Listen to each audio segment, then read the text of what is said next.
নমস্কার বন্ধুরা, আজকে নিয়ে এসেছি বোয়াল মাছের একটা রেসিপি। মাছটা প্রথমে লবণ, হলুদ, সর্ষের তেল দিয়ে মেখে সর্ষের তেলে ভালো করে ভেজে নিলাম। আর এদিকে আলু ডুমো ডুমো করে কেটে পেঁয়াজ কুচি দিয়ে আলুটাকে একটু ভাজা ভাজা করে দিয়ে দিলাম তেজপাতা, লবণ, হলুদ আর আদা, রসুন, পেঁয়াজ, কাঁচা লঙ্কা বাটা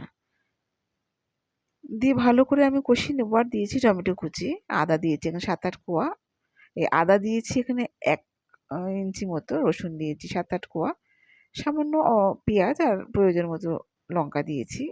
কিছুটা কষিয়ে নিয়ে মাছগুলো দিয়ে আবারও ভালো করে কষিয়ে নিয়েছি। কষিয়ে নেওয়া হয়ে গেলে দিয়ে দেবো জল। জল দিয়ে একটু ফুটে গেলেই কিছুক্ষণ লো ফ্লেমে রাখবো। লো ফ্লেমে রাখার পর আবারও হাই ফ্লেমে দিয়ে দেবো গরম মশলা বাটা।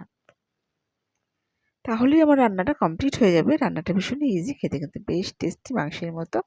আজকে এই পর্যন্ত, পরে আসবো অন্য ভিডিও নিয়ে। টাটা।